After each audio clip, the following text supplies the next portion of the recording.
lot of President Trump supporters here. Greatest movement in the history of our country. Hello. Hi, Chris. Oh my gosh. How are you? Mercedes, I've worked with the president a lot through this, and what I see is a man focused on protecting the health and safety of the American people. You can't just sit there. Stand up. Stand up for what is right, and don't be afraid. Time and time again, Joe Biden does not have the strength to stand up to the radical left of his party. Today, we are spotlighting Green Bay, Wisconsin. I thought I had seen everything from the Democratic Party. I never imagined they would try to shut down police departments. But the things that he's doing right now to improve the lives and put Americans first. President Trump is a very strong leader, and I like that. I want to feel confident in the person that is running the country. We are one people, one family, and one glorious nation under God. We will make America great again. Welcome to Team Trump Online.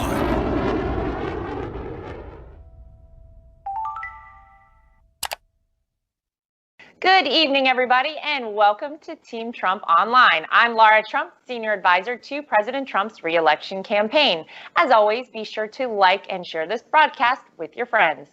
Tonight, we have the pleasure of having Oklahoma's Lieutenant Governor Matt Pinnell and Oklahoma Congressman Markwayne Mullin. Thank you, gentlemen, both for joining us. Of course. Thank you. Thanks for having us. Doing this, yeah. Well, this is a big week for President Trump and the team. Rallies are back. I know the Democrats are so excited to hear it.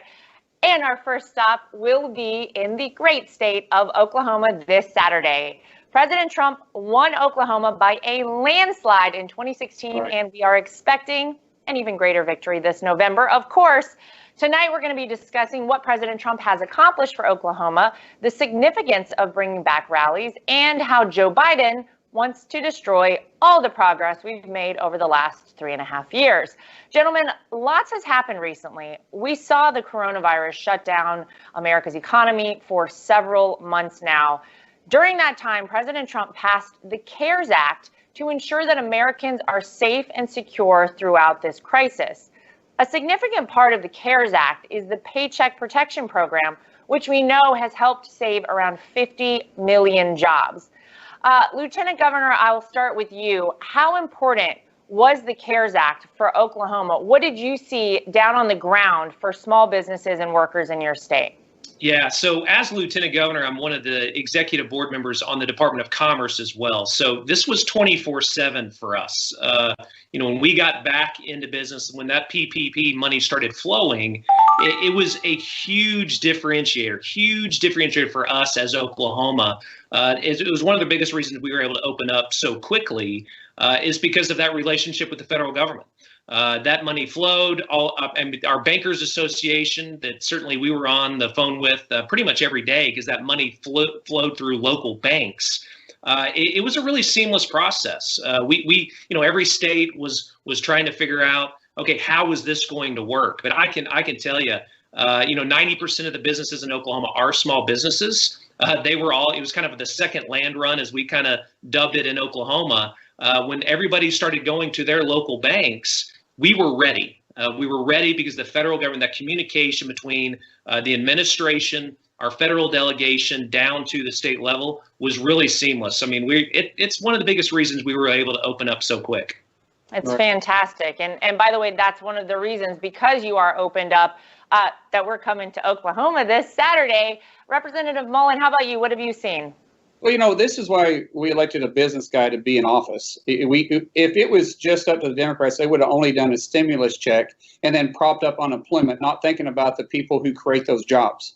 The entrepreneurs are the ones that create those jobs. And without those, the country and the economy can't jump back up. And, for us, we have 11 businesses plus just in the state of Oklahoma, my wife and I. And when you start talking about that bridge between when you're shut down and the finances to be able to open back up and at the same time keep your employees in place, that is pinnacle to being able to jumpstart the economy. Because once those dollars are taken out, the only way you can replace those is, one, either go back to work and then you got to get a loan that you're going to be stuck trying to pay back, which is going to keep you from being able to use that dollars or those dollars to advance your company, or you're going to have something like this that has never happened before. The federal government bridged that gap. You know, we were mandated by the federal government basically to shut down. And this is the first time that I can think of that the federal government funded a mandate. And it has worked. It has worked perfectly. We've had over 61,900 businesses, small businesses, just in Oklahoma alone that applied for the Paycheck Protection Program, and over 70% of those loans were under $100,000. Those are small businesses. Like Lieutenant Governor Matt Pinnell said, 90% of our economy is driven by small businesses. This was vitally important. It helped our companies, and it helped all the other small businesses of the state of Oklahoma too. And then once again, what Lieutenant Governor Matt Pinnell said was it flowed through our small community banks too, which also helped them. Because yes, they did get a little bit of return from making the loan, but they were also able to help those individuals that bank with them too. And so that's a partnership. That's the importance of community banks. And it was something that, of course, we were happy to be able to help in Congress, but it was the brainchild of President Trump and his administration to be able to bring this thing forward. And it's worked really well. I can tell you, our economy wouldn't be able to jumpstart in the way that it has right now without this Paycheck Protection and the CARES Act. It just wouldn't have took place. And it's worked as seamlessly as possible. Yeah. The press conference, Laura, that the president did with the private sector, I still remember that press conference in the Rose Garden with all of the companies from the private sector. I can't tell you how many business owners in the state of Oklahoma were so impressed by that, and it reassured them. It reassured them that, hey, this is a president that gets private sector. He gets how to run a business, and to have all of those, to have all of those businesses stepping up to help the federal government. That really reassured a whole lot of businesses here in Oklahoma. But Laura, a lot of people, especially to the left, complain about the decision making and the approach that President Trump has with policy making. But we make decisions based on two things: our life experiences and the way we're raised. And President Trump's life experience is business, business, and business. Right. And so he's not making the typical politician decisions out there. And guess what? It's been great for America. That's why we're not stagnant, and that's why we're able to recover this fast. And it just highlights the importance of having business people that get it. Not just people that's been in politics their whole life, but people that have been in the private sector that get it, that understand what it takes to create those jobs for the employees and the economy to move forward. Yep. Thank God we've got a businessman in the White House. The president also recently announced a $19 billion relief program to help farmers throughout this crisis. And we know the coronavirus disrupted supply chains. Congressman Mullin, can you walk us through the difficulties farmers specifically have experienced and why President Trump's relief package was so important for them as well? Absolutely. Look, I'm the fourth generation on our ranch. And that's where I raised my kids, and my kids are the fifth generation on our ranch. It's a way of life for us, and the margins are very thin, even if they're even there. And we're a cattle rancher. We're not necessarily the growers out in western Oklahoma, which is in Congressman Frank Lucas's district. It's been very difficult for us for years. But when all of a sudden you don't have a place to take your product, be it on the hoof, which is the cattle prices, which we call it on the hoof, or the crop in the field, and you've worked all year to harvest that crop, or you got fall calvers that you've got to take to market, and they're only growing to a point to where their price goes out, which I know that's difficult for people to understand, but our ranchers and farmers understand that. And then all of a sudden the coronavirus hits. And you've already had a tough year previously because of the floods that we had and just the market being unstable and the things that's been going on in Asia. You had the $19 billion that come out, and there's not a farmer rancher out there that wants a government handout. We're the most independent individuals out there for assistance. In this case, we needed it. And the dollars wasn't flowing very good. The CARES Act provided the money, but let's talk about the Paycheck Protection Program and the SBA, the Small Business Administration. They got those dollars flowing in about 2 weeks. For some weird reason, the Department of Ag wasn't getting the money out there. And I remember I had a conversation with the administration at the White House and directed by President Trump. And within 3 days after I told them the money hadn't been flowing, the money started flowing. And it was because President Trump got directly involved. And like I said, none of us are looking for a handout. That isn't what we're trying to have here. But this is the same thing as the Paycheck Protection Program. It bridged that gap. And it wasn't a ton of money, but it kept us from losing our farms. It kept us from being able to continue for the next generation, because so many people, they work off that relationship with their banks, and those notes come due. And this $19 billion allows that gap. I will tell you, most people are on the fence that they hated they had to do it because it's a point of pride not having to go in and have to get assistance from the federal government. But it was a safety blanket for us. And President Trump, without his direct involvement, I don't know if it would have actually got accomplished. And I told him personally, thank you for getting involved. And he's, you know how President Trump is. I mean, I do know. The story about, by the way, you saying that within 3 days after he found out, I've heard stories like that from so many people. This is a man that really cares, that continues, I think, to be slightly frustrated by the speed with which things move sometimes in Washington, but he gets right on it. And by the way, I have farmers in my family, and you're exactly right. They're very prideful people. They are not looking for a handout, but I think, thank God, we had a president who understood that this was, for some people, very necessary, and it kept them afloat and kept them, like you're saying, from having to give up their farms and ranches. Lieutenant Governor Pinnell, we know that President Trump has worked with every state to ensure a safe reopening for everyone, but Oklahoma has led the nation in reopening. Can you tell us how your state has gotten back to work safely and efficiently, and what has President Trump's administration done to help Oklahoma through this rough patch? Yeah, Governor Stitt, new governor, outsider, a lot like President Trump. They share a lot of the same characteristics. They really do. We were data-driven. We were data-driven from the beginning. And I remember, it was weekly, if not daily, certainly with the White House, where we were having conversations. The communication from a federal level, again, I talked to you about how just the reassurance to business owners in Oklahoma, how reassuring that was. When we were able to watch President Trump every single day give those press conferences, it wasn't just a press conference. His office was on long conference calls with every single state very early on in this process. And that's, again, a big reason why we listened to them. We took directive from them. But we were very data-driven here in the state of Oklahoma. We had universities. Oklahoma State University really stepped up in Oklahoma, University of Oklahoma as well. So we really helped. It really helped that we had kind of a public-private partnership in a lot of ways in Oklahoma. But if we did not have a lifeline to the White House, when we were trying to make a lot of those early decisions when it came to personal protection equipment, when it came to those loans, that was huge for us to really kind of fast track this opening. Because yes, we moved into phase 3 faster than most states. That would not have happened if we did not have that relationship early on. So that's again, kudos to the president.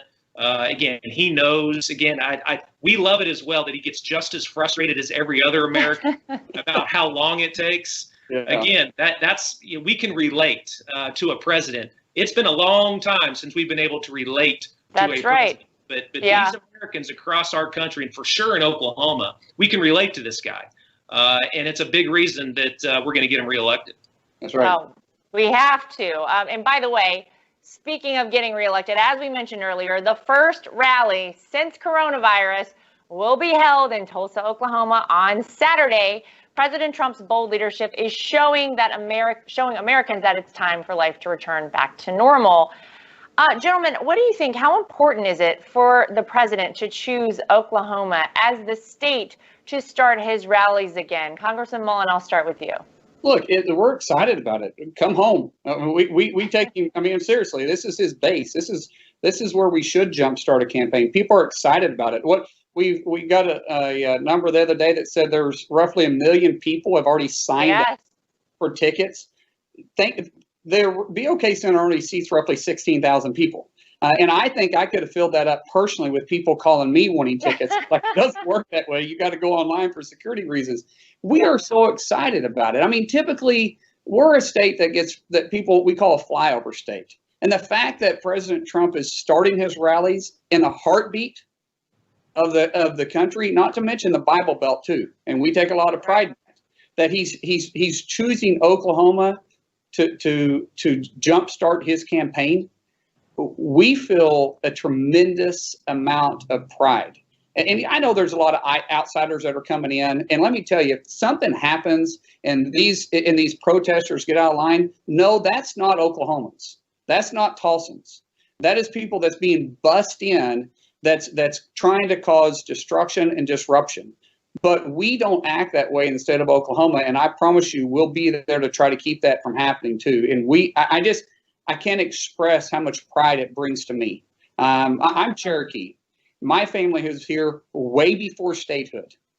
And to see where we have become as a state, and to think that President Donald J. Trump thinks enough about us that he's going to bring his rally here and says, this is where we're going to kick our campaign off.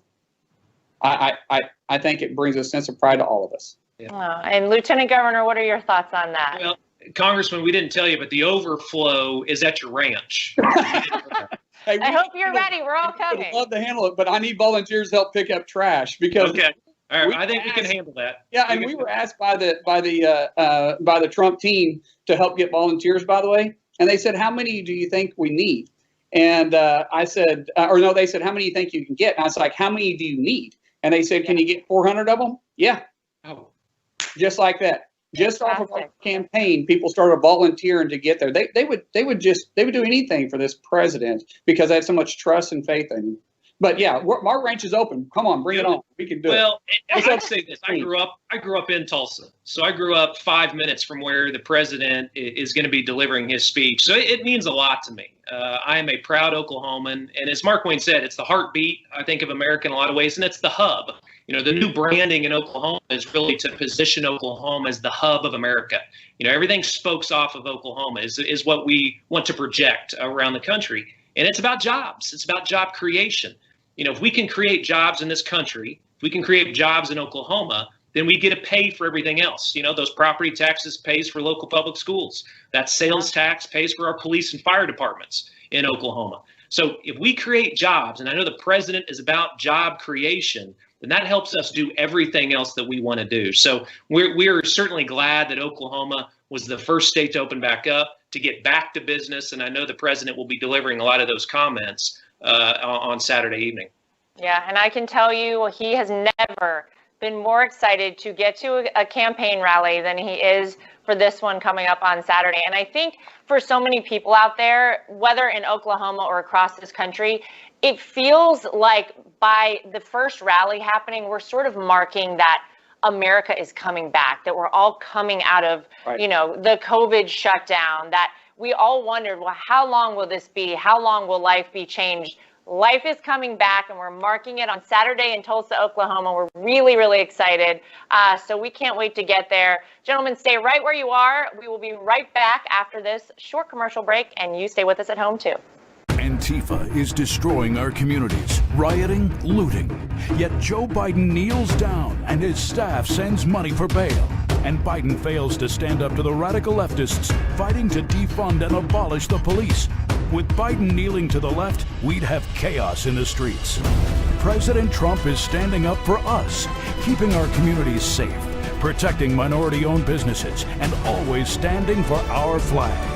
I'm Donald J. Trump, and I approve this message. This is Brad Parscale, President Trump's campaign manager. Without a doubt, 2020 will be the most important election of the history of our great nation.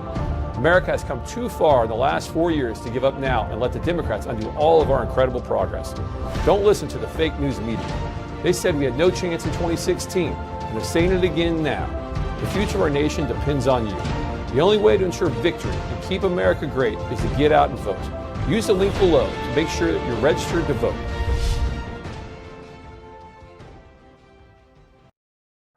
I'm Donald Trump, and I approve this message. My administration will take all necessary steps to safeguard our citizens from this threat. hysterical xenophobia. Giving Americans a false sense. Is it accurate that if these steps had not been put in place, it could have been 2 million people dead here in the United States? Yes. No matter how hard they try to stop us, they can't. We built the greatest economy the world has ever seen, and we're going to do it again. Together, we're beating back the invisible enemy. What the federal government did was a phenomenal accomplishment. Through it all, the world has witnessed the unyielding resolve of our incredible American people. Promise made, promise kept. And I'm fighting for you, and I love doing it with everything that I have. And you know that. With the grace of God, we will win this war, and we will win this war quickly. And we will make America great again. Welcome back to Team Trump Online. I am Lara Trump, and I'm joined by Oklahoma's Lieutenant Governor Matt Pinnell and Representative Markwayne Mullin. We just heard what President Trump has accomplished for Oklahoma and why it's so important to get America working again. Last month, in news that shocked economic experts and Democrats alike, America added 2.5 million jobs back to our economy. It looks like President Trump sure made the right decision to begin reopening the economy. Right. Representative Mullin, I'll pose the first question to you. How is the economy making such a quick turnaround? Because we want to work.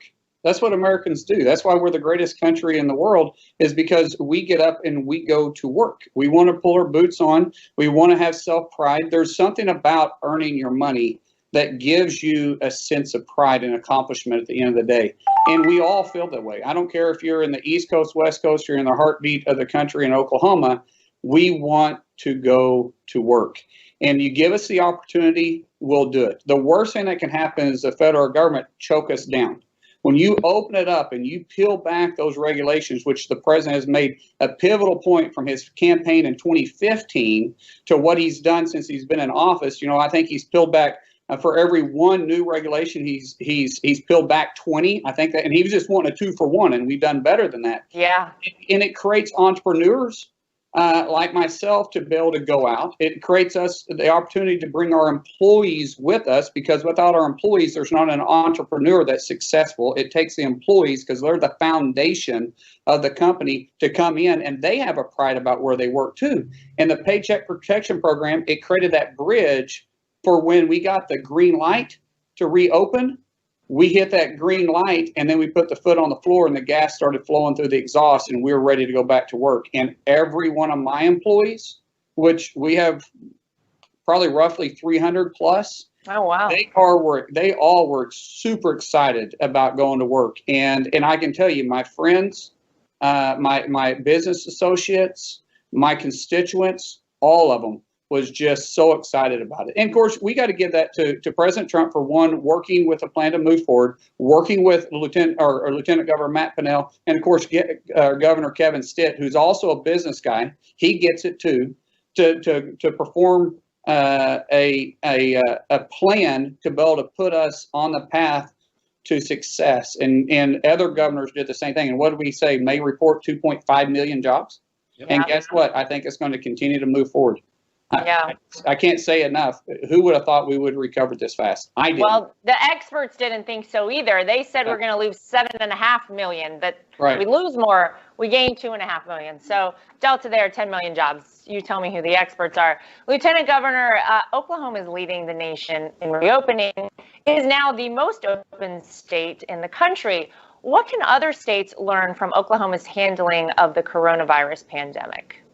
We have 77 counties in Oklahoma, so that's a whole lot of counties. The partnership from county to county was critical for us as well. Our relationship with the federal government certainly helped, but we made sure that we were communicating county to county.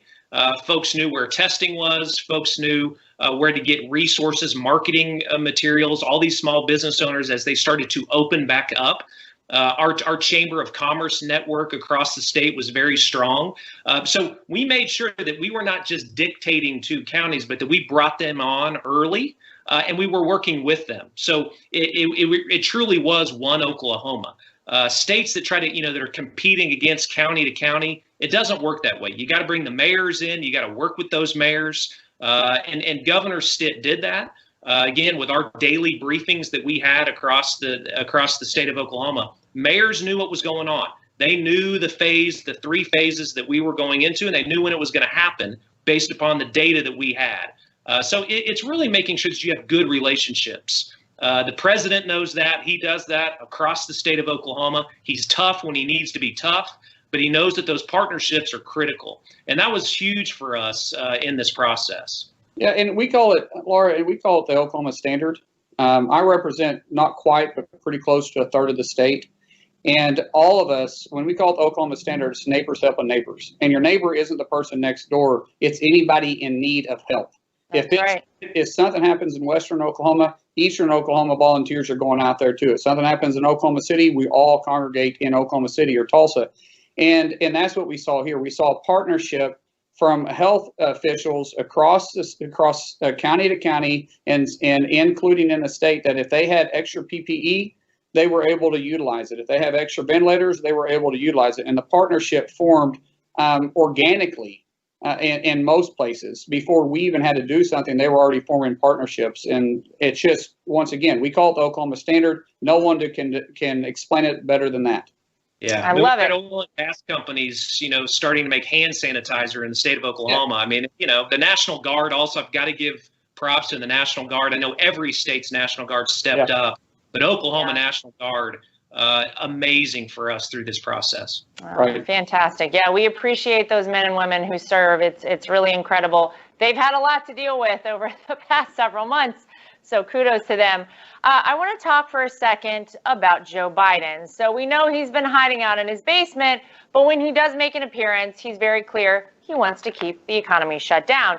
And he has now brought Bernie Sanders and Alexandria Ocasio-Cortez on board as policy advisors. Biden supports the Green New Deal, million jobs.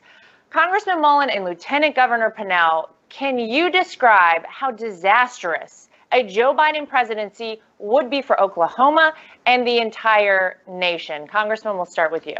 Yeah, first of all, I want to commend President Trump and his leadership. A leader leads from the front and brings confidence and security to the people that are watching him. And to see President Trump day after day go out there without a mask on builds confidence. And I'm just saying it's true, because pictures are worth 1,000 words. When you see Joe Biden with his muffled, the best thing we can do is muffle him anyways. But the idea of that muffled mask, it doesn't bring confidence. People are looking for some sense of security and normalcy. Nothing's going to be exactly normal again, but President Trump understands what leadership is about, and we commend that. When you start talking about Joe Biden and him surrounding himself with the far left, I mean, Cortez and Bernie Sanders literally formed the Socialist Democrat Party. That's what they call themselves. They even have a platform that is there, and it's about taking away our freedoms and socialism. And those policies that you see Joe Biden following are those. He's not working towards the center.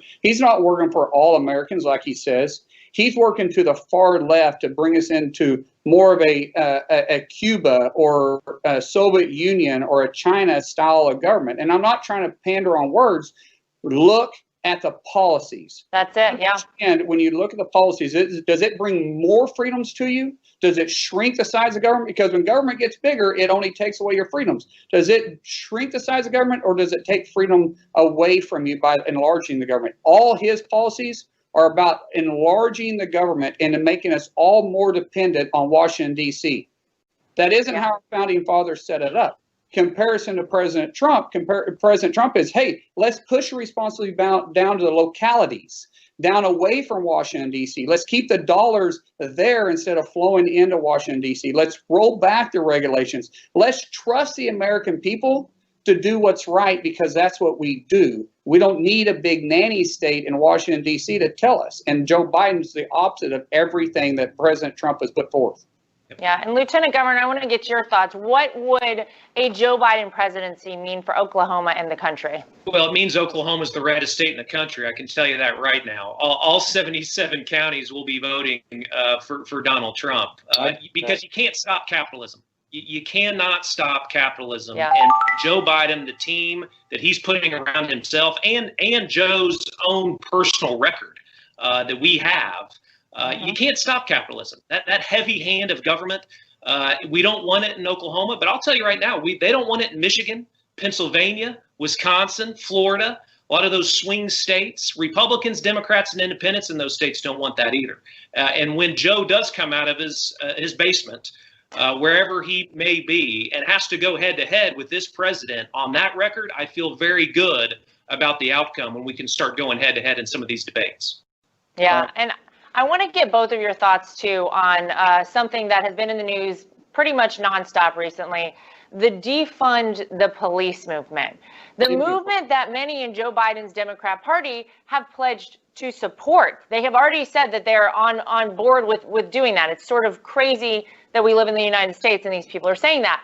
What are the dangers of this radical movement? Because I think a lot of Americans look at this and they say, these people have totally gone crazy that are supporting this. Lieutenant Governor, what are your thoughts? Yeah, I mean, when you see what they're doing in Seattle right now, shutting down streets, in Minneapolis and other places, that is not what a majority of Americans are looking for. And the majority, again, of our police and our fire and our first responders, good people. Certainly, we want to work with the local community. Changes that need to happen, we're going to take a look at it. Of course we are. But defunding the police is not a road that I believe that Americans want to go down. We still have to have a secure cities and secure states. Certainly, it's something that we do not want in the state of Oklahoma. But again, you look across the state as this polling starts coming out on that issue. I think you have a lot of Americans that are afraid. I mean, simply afraid of this movement. And if Joe Biden supports it, I'm telling you, that is not going to be something that is going to be supported by a majority of Americans when we go to the polls. Yeah, Congressman Mullin, what do you think? Well, who's going to come to your house when you call 911? The fact of the matter is, there's bad people in this world, and we're a nation of laws, and somebody has to enforce those laws. Is there a few bad apples?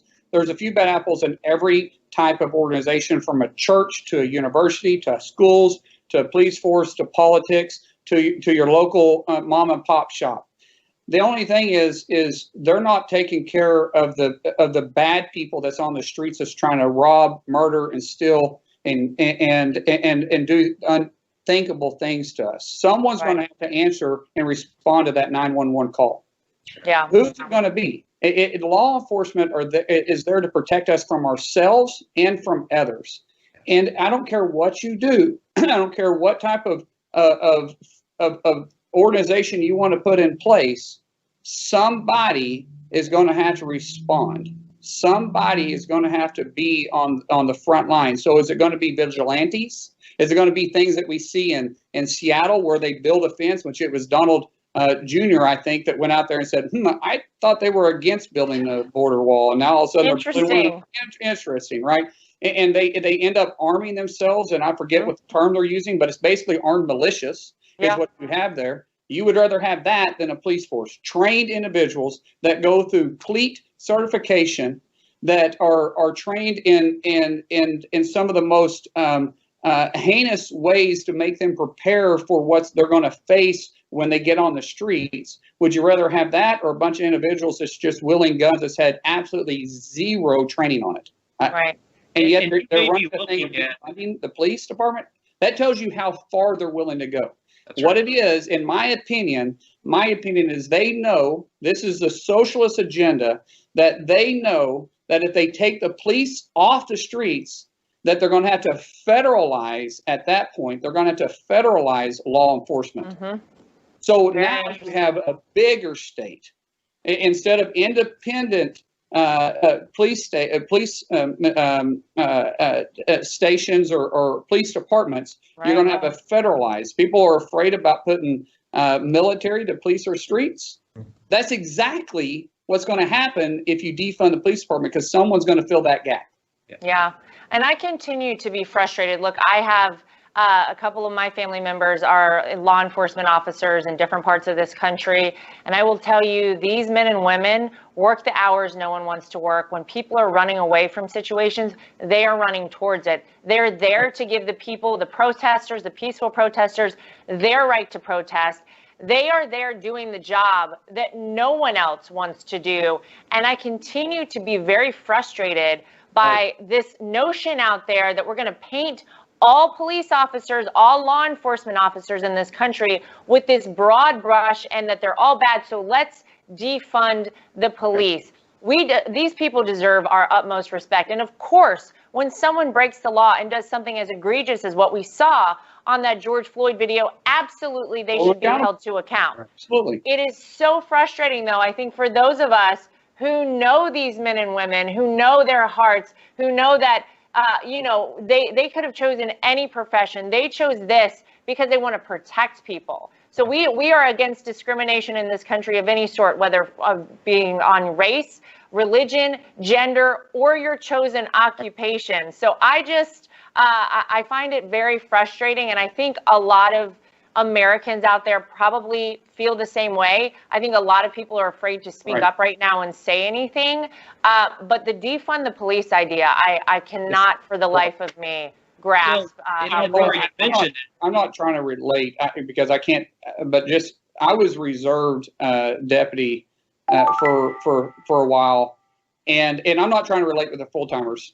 They're two different things. I helped fill in a gap, and really I got to play cop. I mean, to some degree, because I was just I was there to assist in any way possible. The full-timers, they, especially in rural parts of the state, they do it for little to no money.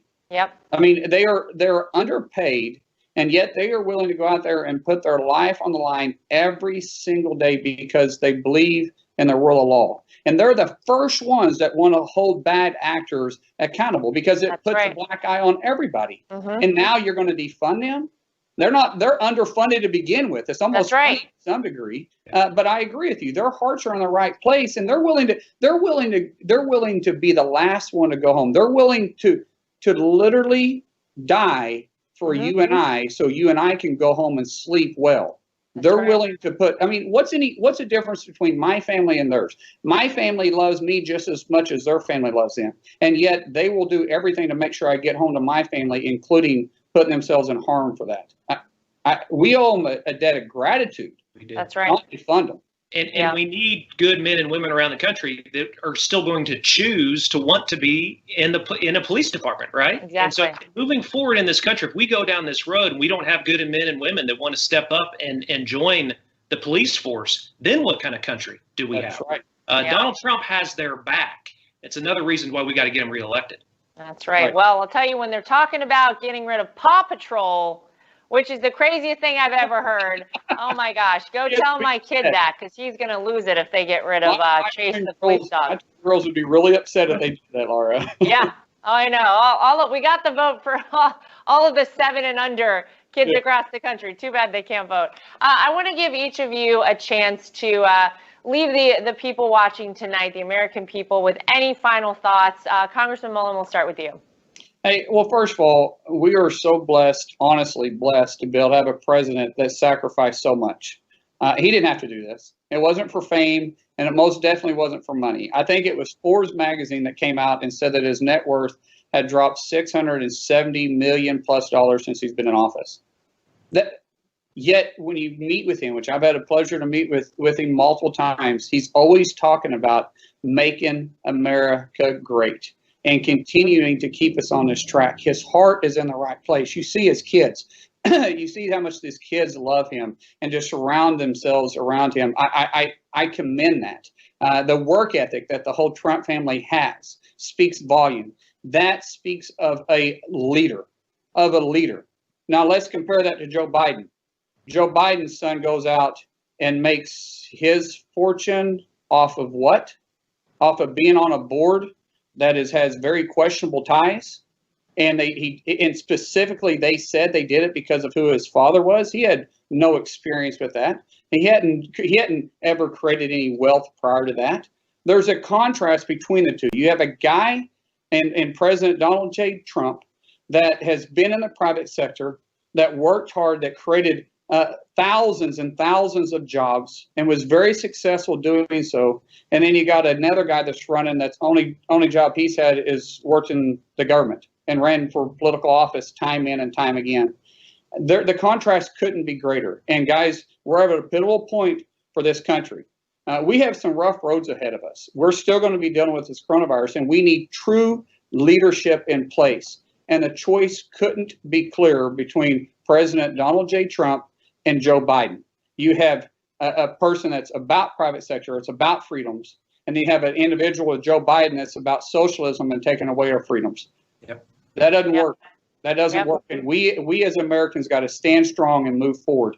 That's right. Yep, and November 3rd, that's why we need everybody to come out and vote for Donald Trump. Lieutenant Governor Pinnell, final thoughts from you? Yeah, breaking up the status quo takes time. 4 years, Donald Trump has done so much in 4 years to break up that status quo. It's a big reason that he won the first time. But we need another 4 years to make sure that we go further.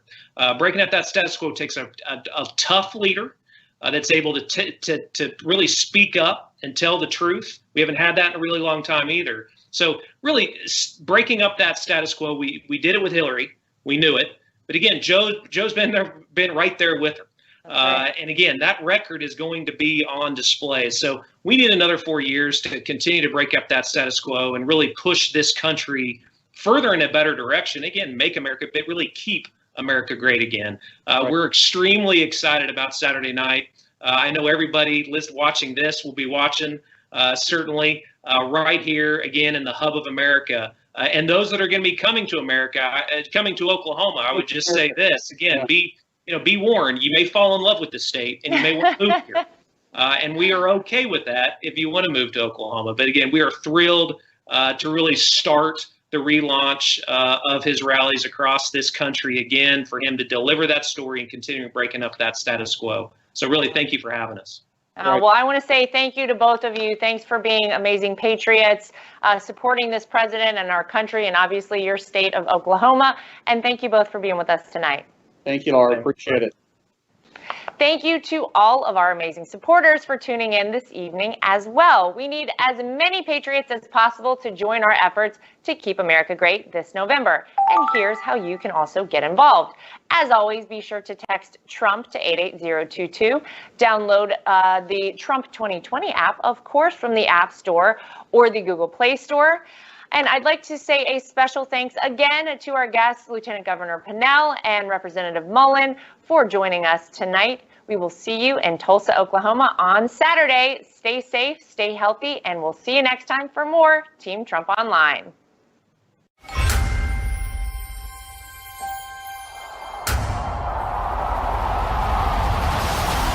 are one movement, one people, one family, and one glorious nation under God.